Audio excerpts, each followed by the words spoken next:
안녕하세요. 존 버나입니다. 자, 트럼프가 또 말을 바꿨다고 합니다. 그래서 원래는 반도체 관세를 0으로 하겠다, 면제를 하겠다 이렇게 했다가 지금 하워드 루트닉한테 대신 이렇게 뭐 말하라고 했겠죠. 그래서 이제 하워드 루트닉이 그런 적 없다 이런 얘기하면서 또 시장을 뒤집어 놨거든요. 그러니까 이렇게 트럼프가 계속 하면 할수록 오히려 관세에 대해서 이랬다 저랬다가 할수록 오히려 시진핑만 웃게 만든다. 시진핑만 웃게 만들고 중국만 유리하게 만들거든요. 그 다음에 지금 이렇게 트럼프가 안절부절하는 거 봤을 때는 뭔가 미국의 위기가 있는 거 아닌가. 그러니까 관세로 뭐 재정 부채를 이렇게 탕감하려고 하고 있지만 뭔가 큰 위기가 있으니까 트럼프가 안절부절하는 것 같고요. 그다음에 미국의 국채 금리가 채권 금리가 계속 오락가락하는 이유도 다 이런 이유가 있지 않을까. 그리고 뭐 미국의 달러도 계속 내려오고 있죠. 그러니까 저는 여러분들이 뭐 주식에 투자하기가 힘들다. 요즘 뭐 유튜버들도 대공황이 온다. 다시 또 뭐 위기가 온다. 이렇게 또 공포 조장하시는 분들도 있잖아요. 저도 뭐 공포에 대해서 좀 우리가 좀 조심하자 이렇게 주의긴 하지만 진짜 무서우시면요 차라리 금을 갖고 있는 게 오히려 나을 수도 있습니다. 아니면 현금을 갖고 있거나 그렇게 하시는 편이 좋을 것 같고요. 그래서 오늘 또 금 얘기도 해드리고요. 그다음에 전체적으로 지금 트럼프랑 또 중국에 대해서 또 얘기를 해드릴게요. 중국이 어떻게 하는지. 그래서 트럼프 관세가 결국 중국을 유리하게 하고 미국을 망치는 이유에 대해서 한번 얘기를 해드리고요. 자, 먼저 지금 보면 제 그 유튜브 구독자님 중에서 이게 뭐라고 해야죠? 제가 이렇게 협찬 상품 이렇게 올리면은 사주시는 분들이 있어요. 쿠팡 뭐 파트너스나 뭐 이런 거 올리면은 사주시면은 저한테 큰 힘이 되거든요. 이번에 또 한국금거래소에서 금을 또 사주신 분이 계시더라고요. 그래서 저한테 큰 힘이 된다. 그래서 정말 감사하고요. 그 다음에 저 후원해 주신다고 또 이렇게 회원가입 해주시는 분들 정말 감사합니다. 제가 유튜브 그냥 열심히 하게 되는 이런 동기부여가 되거든요. 저도 직장 다니면서 진짜 잠 안 자고 막 이런 거 자료 찾아보고 이런 거 할 수 있게 여러분들이 이렇게 도와주시는 거거든요. 그래서 정말 감사드리고요. 그래서 계속 가보도록 하겠습니다. 자, 트럼프가 원래는 지금 반도체나 스마트폰이나 컴퓨터 프로세서 여기에 상호 관세를 제외하겠다 이렇게 얘기했는데 갑자기 말을 바꿨죠. 뭔 소리냐? 관세 철회는 없다. 말 바꾸기 하는 트럼프. 그래서 러트닉 장관이 또 이렇게 얘기했습니다. 컴퓨터 노트북이나 스마트폰이 일시적으로 면제되지만 한 달 정도 후에 다른 형태로 다시 부과될 것이라는 말인가에 이런 질의에 맞다라고 대답을 했다고 합니다. 그래서 반도체와 의약품은 미국 내 생산을 장려하기 위한 관세 모델이 적용될 거. 근데 이게 관세를 적용한다고 하면요 의약품 있잖아요. 특히나 항생제나 이런 것도 중국에서 엄청나게 수입이 된다고 하거든요. 그런데 이 항생제를 만약에 관세를 매긴다고 하면요 미국의 이거는 지금 보건이나 뭐 생명 이런 거 안전 이런 거를 담보를 하게 되는 건데 참 걱정이 많이 되고요. 그래서 앞서 미 관세 국경 보호청 CBP라고 하나 봅니다. 그래서 지난 11일 오후 특정 물품의 상호 관세 제외 안내를 공지하면서 그러니까 관세 하시는 분들도 엄청 힘들 것 같아요. 이 공무원들도 스마트폰, 노트북 컴퓨터, 하드디스크 드라이브, 컴퓨터 프로세서, 메모리칩, 반도체 제조 장비 등의 제외 대상을 포함했다. 뭐 이렇게 나와 있고요. 그래서 러트닉 장관은 품목별 관세 발표 시점에 대해선 전자제품은 아마 한 달 정도 후에 적용될 반도체 관세에 포함될 것이라고 설명을 했다. 또한 이 두 가지 분야 아까 반도체 의약품 이것도 다음 달 또는 그 다음 달에 이 과세 대상에 포함이 될 것이다. 또 이렇게 얘기가 됐습니다. 그래서 트럼프랑 트럼프 행정부가 이렇게 오락가락 하면 할수록 미국장은 더 혼돈에 빠지고 더 안 좋아지고 있습니다. 그래서 지금 보면은 레이 달리오가 또 이 경고를 하거든요. 2008년 금융위기를 예측한 레이 달리오가 경기 침체보다 심각한 대공황이나 이런 게 온다고 이렇게 예상을 하고 있거든요. 그래서 뭘 예상을 했냐? 지금 일본 붕괴를 레이 달리오가 예상을 했었고요. 2008년 경기 침체 예상을 했고, 그다음에 세 번째로는 미국에서 중국으로 권력 이동이 된다. 이거에 대해서 경고를 했습니다. 이거를 제대로 못하면은 진짜 미국이 패권을 잃을 수가 있다. 이렇게 지금 레이 달리오가 경고를 했는데요. 왜냐하면은요, 미국은 지금 지속 가능하지 않게 계속 빚을 지고 있습니다. 그래서 부채 대 GDP 비율이 122%에 달했고요. 그래서 지금 부채가 계속 늘어나고 있다는 게 이게 좋지 않은 흐름이다. 레이 달리오가 계속 경고를 합니다. 여러분들 빚을 지면은 진짜 사람이 언젠가는 이 빚을 갚아야 돼요. 아니면은 빚을 계속 지다 보면은 빚에 여러분들 진짜 파산을 하거나 죽게 돼 있거든요. 그러니까 지금 이런 위기에 처해 있다. 빨리 빚을 줄여야 된다. 이게 레이 달리오가 경고를 하고요. 그다음에 3대 세력이 충돌하고 있다고 합니다. 달리오는 모든 주요 시장 변화가 다음 세 가지 요인에 의해 좌우된다고 합니다. 부채 플러스 통화 정책, 그다음에 통화를 너무 남발하고 있죠. 그다음에 내부 갈등, 외부 갈등. 미국의 내부 갈등과 외부 갈등이 이렇게 되고 있다 이렇게 나와 있고요. 2025년에 이 세 가지가 모두 동시에 정점에 도달할 것이다. 그래서 1930년 이후로는 그런 일이 일어난 적이 없다. 그래서 지금 이 걱정을 또 이렇게 하고 있고요. 그래서 그가 가장 우려하는 것은 정치적 불안정이다. 달리오는 우리는 일종의 내전 속에 있다고 말했다. 그래서 다음 데이터가 이를 뒷받침한다고 하는데요. 정부 신뢰도가 역대 최저 수준으로 떨어졌고요. 30개 이상의 주에서 24년 선거 소송을 하고 있고 정치적 정체성과 관련된 폭력이 증가하고 있다. 그래서 시장은 혼란을 좋아하지 않는다. 이렇게 레이 달리오가 경고를 했고, 그다음에 중국과 미국과의 갈등이 심화되고 있다. 그래서 달리오는 지정학적 긴장이 이제 단순한 배경 소음이 아니라 시장의 힘이라고 말했습니다. 그러니까 이제 지정학적 위기가 점점 더 생길 수가 있다. 그래서 전 세계 무역의 60%가 남중국해를 통해서 이루어지는데 대만은 다음 분쟁 지역이다 이렇게 나와 있거든요. 그래서 쭉 보면은 이게 이제 패권이 점점 미국에서 내려오고 중국으로 넘어가는 것 같은데 여기에서 큰 위기가 올 것이다. 이 레이 달리오는 경고를 하고 있고 미국의 부채 문제를 얘기하고 있고, 그래서 이런 여러 가지 문제가 겹치면은 오히려 3차 세계대전이 일어날 수도 있다 이런 얘기까지 하고 있습니다. 그래서 그의 포트폴리오는 어떻게 지금 하고 있냐, 10년 전과는 완전히 다르게 하고 있다고 하면서 레이 달리오는 어떻게 투자하냐, 이분이 브릿지 워터스 투자하는 헤지펀드 CEO잖아요. 그래서 이 사람은 어떻게 이렇게 포트폴리오를 가져가고 있냐, 어디에 중심을 두고 투자를 하냐, 이걸 보면은요 이제는 지리적 다변화에 투자를 하고 있다고 하면서 미국만 투자하는 게 아니라 여러 국가들에게 투자를 하고 있고 이머징 국가도 투자를 하고 있다고 나와 있고요. 금과 같은 유형의 자산을 모으고 있다고 하면서 역시나 금이 중요해지고 있다 이렇게 볼 수가 있고요. 그 다음에 증가하는 권력 갈등에서 중립성을 추구하고 있다 이렇게 나와 있으며, 그래서 번역을 하자면 미국의 모든 거를 걸지 말아라. 그러니까 미국 미장은 신이다 하고 우리나라 서학개미들이 미장에만 몰빵을 하고 있죠. 그러면은 부러질 가능성이 크다. 레이 달리오는 경고를 하고 있습니다. 그래서 달리오의 결론을 보면요, 미국은 쇠퇴 위기에 처해 있다. 미국은 쇠퇴하고 있고 시장은 새로운 패러다임으로 접어들고 있다. 오래된 모델에서 이제는 벗어나야 된다. 패시브 투자 보기보다 위험하다 이렇게 얘기를 했습니다. 그래서 금이나 이런 이머징 국가 투자를 강조를 하고 있고요. 그래서 어떻게 해야 되냐 이렇게 물어보니까 글로벌 노출을 얻어라. 그러니까 여러 군데에 투자를 해라. 그리고 인플레이션에 강한 자산을 보유해라.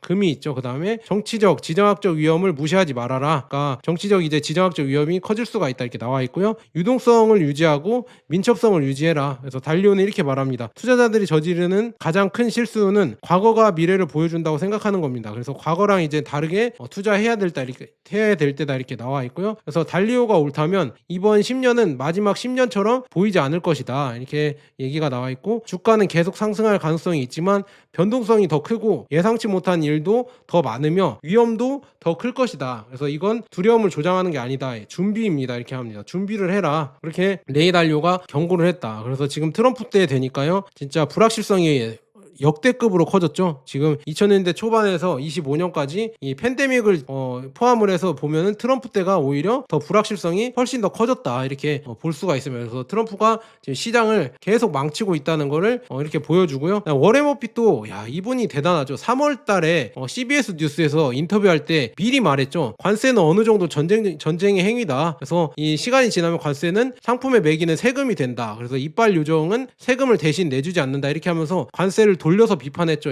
이분이 진짜 대단합니다. 이러면서 워렌 버핏은 주식을 대부분 많이 팔면서 역대급 현금을 모았거든요. 그러니까 지금 보니까 이 돈을 벌었습니다. 이번에 500대 부자에서 다 하락을 해서 다 돈을 잃었거든요. 근데 워렌 버핏만, 버크셔 해서웨이만 오히려 주가가 오르고 오히려 워렌 버핏 이렇게 돈을 벌었다. 이거 보면서 역시나 살아있는 전설이다 이렇게 말을 할 수가 있으며, 역시 대단하다. 워렌 버핏은 이것까지도 또 예측을 하고 이렇게 현금을 많이 모아서 대비를 했을까 참 대단하다라고 느낍니다. 그래서 워렌 버핏이 하는 걸 우리가 조금만 따라했어도 위험을 피할 수 있지 않았을까. 제가 워렌 버핏이 역대급 현금을 갖고 있다 매번 말씀드렸죠. 진짜 워렌 버핏은 성견지명이 있는 것 같습니다. 그래서 이렇게 나왔고요. 그다음에 S&P 500 이거 차트를 한번 보면은요, 4월 9일날 10% 이상 상승을 했다고 하거든요. 근데 시장에서 단 하루 만에 이런 움직임이 일어나는 것은 드물다고 합니다. 그래서 이런 일은 1968년 이후 단 3번 일어났다고 하거든요. 1987년 블랙 먼데이 이후, 그다음에 2008년 금융위기, 그다음에 2000년 말 코로나19 폭락 때 이렇게 나왔다. 그러니까 폭락을 조심하라는 좀 얘기 같아요. 그래서 폭락을 지금 조심해야 된다. 왜냐하면 이런 변동성은 이렇게 위험했을 때 변동성이 나왔기 때문에 폭락을 진짜 조심을 해야 된다 이렇게 얘기가 나오고 있거든요. 그래서 여러분들 이거 잘 참고하시고요. 저도 좀 조심을 해야 될 것 같다. 어떤 분들이 계속 얘기를 해요. 대공황이 올 수도 있다. 조심해야 된다. 계속 이게 나오고 있거든요. 그래서 여러분들도 대공황에 대해서도 한번 생각을 해보고요. 그래서 트럼프 관세 때문에 이분이 지금 X에서 지금 트위터에서 많이 떠돌아다니는 이런 영상인데요. 이분이 이런 얘기를 했습니다. 트럼프 관세 때문에 중국 업체에 대해서 관세가 매겨지면 우리가 뭐 어떤 주문을 넣으면은 중국 업체에서는 알아서 잘 만들어주고 싸게 만들어주는데 오히려 이제는 미국 본토 업체들한테 주문을 넣어야 된다. 그런데 너무 불편하고 그리고 어떤 걸 만들어내야 될지도 제대로 모르고 설계도를 보면서 오히려 대묻는다 뭐 이렇게 이분이 얘기를 했습니다. 대물으면서 가격도 또한 10배나 비싸다. 그래서 아마 관세가 매겨지더라도 자기는 지금 중국에서 사오는 걸 계속 사오겠다. 그리고 그 관세를 소비자에게 전가할 수밖에 없다. 이런 얘기를 했거든요. 그래서 그런 식으로 아마 될 것 같아요. 관세를 한다고 하면은요. 그런 식으로 소비자들에게 전가가 되면서 인플레이션이 고조되고 경기 침체가 오지 않을까 저는 그렇게 조심스럽게 보고 있습니다. 그래서 뭐 미국장이 계속 안 좋은데 중국장은 뭐 그렇게 안 좋지 않거든요. 그다음에 오히려 지금 트럼프의 이 관세가 중국을 유리하게 만들어주는 경향이 너무 큽니다. 왜 그러냐면요. 여러 가지가 있거든요. 지금 오히려 트럼프는 자폭을 하고 있어요. 지금 국채금리가 뭐 트럼프 때문일 수도 있고 아니면 그 전에 지금 오바마 때나 아니면은 바이든 때 너무 많은 재정 지출을 하면서 재정 부채가 엄청나게 커지면서 지금 국채금리가 이렇게 올랐을 수도 있거든요. 그러니까 더 중요한 거는 이 국채금리의 이 변동성을 더 키워주는 게 트럼프거든요. 그래서 트럼프가 왜 이런 걸 할까 뭐 여러 가지도 있겠지만 뭐 여러 가지 해석이 있습니다. 일종의 뭐 이걸 국채금리를 올려서 파산할 수도 있으니까 헤지펀드들이 지금 계속 트럼프한테 그러면 안 된다 하면서 연준에게 압박을 주는 거죠. 5월 달에 금리 인하해야 된다. 그거를 합의를 지금 보려고 트럼프가 약간 일종의 자폭질을 할 수도 있고요. 모르겠습니다. 이거는 지금 제가 봤을 때는 미국채 10년물 금리나 아니면 30년물 그다음에 미국채 금리가 이렇게 오르는 이유는 결국에는 미국 달러에 대해서 불신이 커지고 금의 지금 가치가 계속 커지면서 중앙은행들이 금을 더 많이 모아가면서 결국에는 달러의 가치가 상대적으로 줄어들고 국채의 가치가 줄어들기 때문에 이 금리가 높아지는 거 아닌가 저는 그렇게 조금 생각을 해보고요. 이거를 더 가속화시키는 게 트럼프이지 않을까 이렇게 볼 수 있습니다. 그래서 그 문제는 저 국채 금리가 저렇게 오르는 문제 이거는 결국에는 미국의 부채 때문이다 이렇게 저는 말씀드려서 미국의 부채가 너무 많이 증가를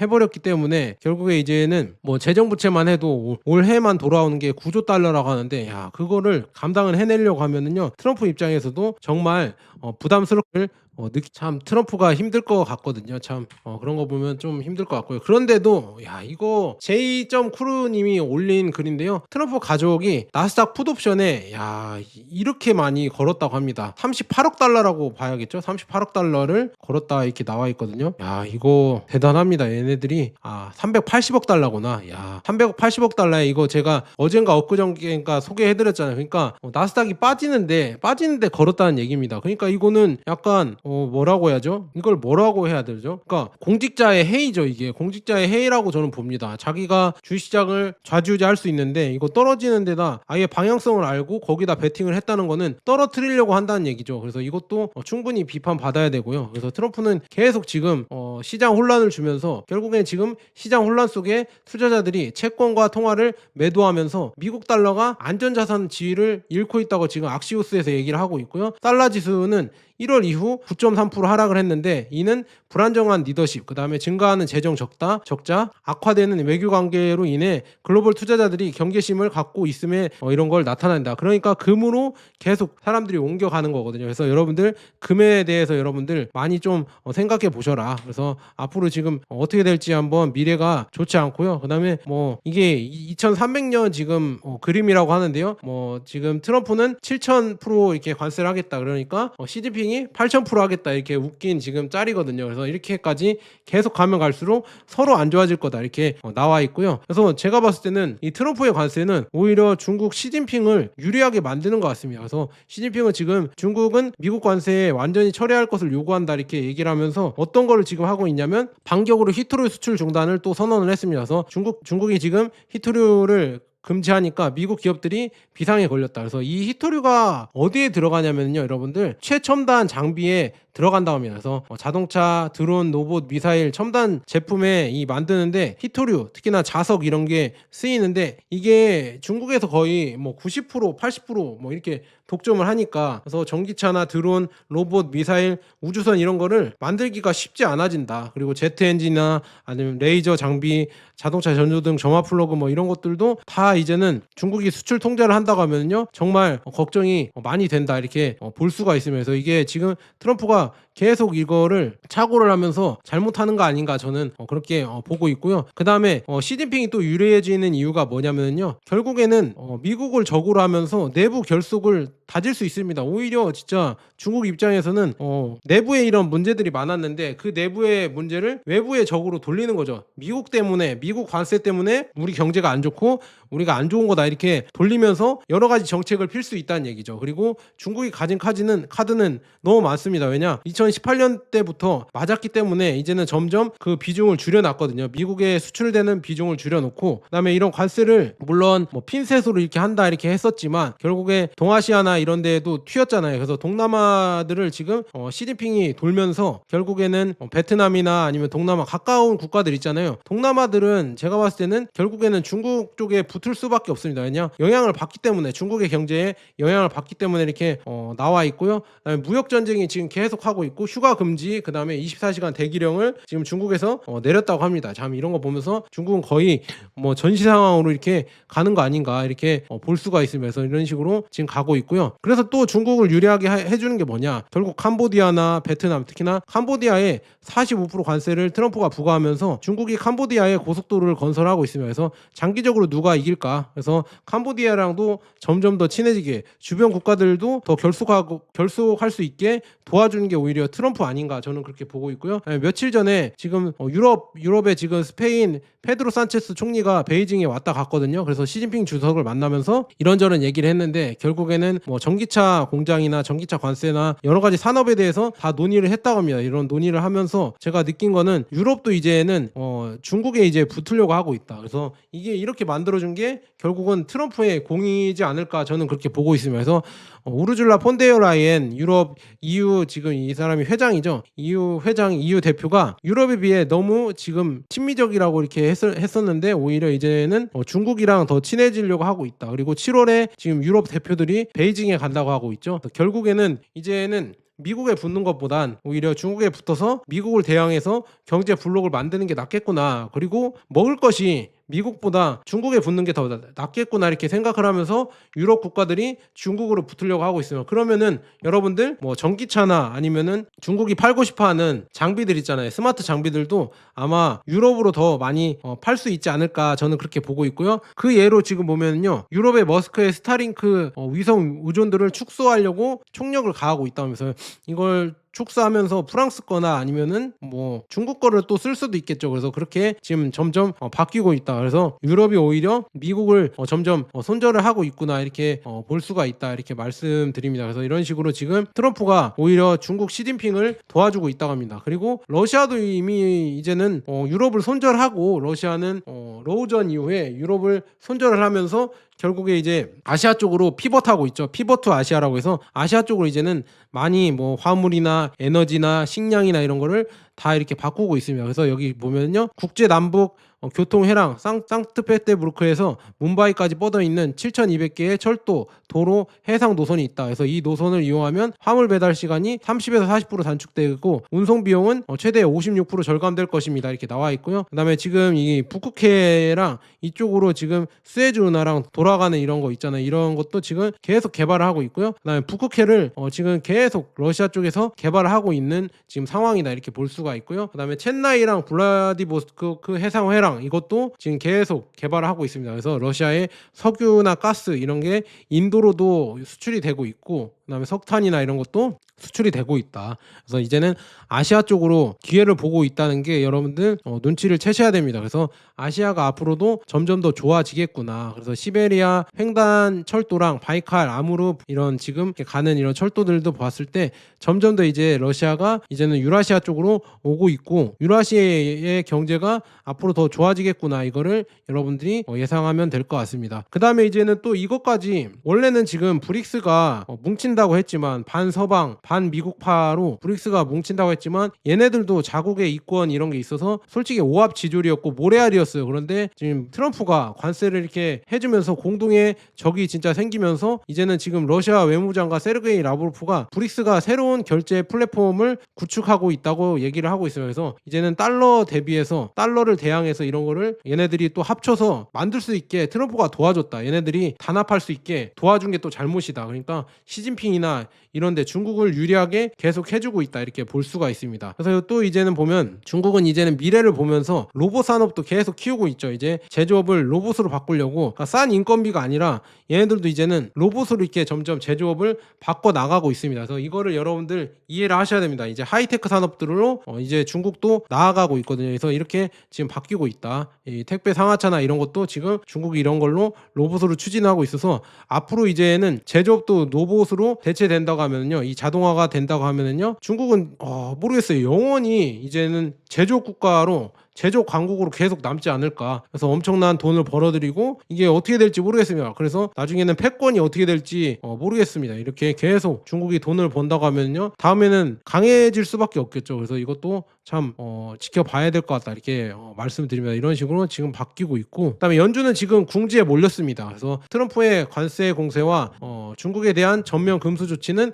세계 질서를 완전히 붕괴시켰습니다. 그래서 인플레이션이 다시 나타나고 경기 침체가 다가오고 있으며 파월 의장의 도구는 총력전 속 플라스틱 숟가락처럼 보인다. 그래서 큰일 났다. 이렇게 나와 있으면서 미국의 위기가 계속 다가오고 있는 게 아닌가 지금 걱정이 많이 되고 있고요. 그다음에 한편 중국은 어떤 걸 하고 있냐? 미국 기술에서 분리되는 것이 아니라 이제는 인텔, AMD, ARM, 마이크로소프트 이런 기업들을 점점 대체를 해나가고 있습니다. 자국산 반도체를 키우고 자국산 CPU나 자국산 이런 OS 소프트웨어를 키우면서 마이크로소프트, 인텔, AMD, ARM 이런 반도체나 소프트 기업들을 몰아내고 있다. 이거는 미국이 제재를 시작하면서 얘네들이 키웠거든요. 그러니까 이거에 참 큰일 났습니다. 이게 지금 원래는 막 그 중국을 힘들게 하려고 이렇게 금수 조치를 했지만 오히려 하웨이나 이런 데가 살아날 수 있게 이렇게 기회를 열어줬다. 참 이것도 미국의 실패인 것 같습니다. 미국 반도체 제재가 요즘 뭐 성공했다고 얘기하시는 분들이 없잖아요. 그래서 이것도 이제는 실패한 것 같다. 왜냐? 하웨이가 지금 쿤펑 칩도 만들고 그다음에 OS도 지금 만들면서 나오고 있는 거 봤을 때는 점점 더 이제 이게 가속화된다고 하면 반도체 이쪽 실력에서도 거의 다 이제 따라잡지 않을까 참 걱정이 많이 된다 이렇게 말씀드립니다. 그래서 우리는 지금 보면은요, 금이랑 장기 미국 국채 차트가 있거든요. 이번 주에 지금 보니까 금은 세계 주요 중립 기축통화인 미국 국채가 세계 주요 기축통화를 압도하면서 급등을 했다 이렇게 나와 있거든요. 그래서 지금 금이 계속 이제는 나와 있고요. 그래서 이제 장기 국채, 그러니까 장기 미국 국채를 보유해서는 안 된다. 큰 인플레이션이 다가오고 있고, 그러니까 금을 더 보유해야 된다 이렇게 얘기가 계속 나오고 있습니다. 그래서 골드만삭스도 지금 올해 금 가격을 다시 전망을 했는데요, 3,700달러로 올렸다고 하거든요. 그래서 지금 보니까요, 기사도 나와 있는데 기사에서는 또 보니까 4,000달러로 올렸다고 하거든요. 내년 중반에 4,000달러까지 오를 것이다. 그래서 골드만삭스랑 UBS가 금값 전망치를 상향 조정을 했다고 합니다.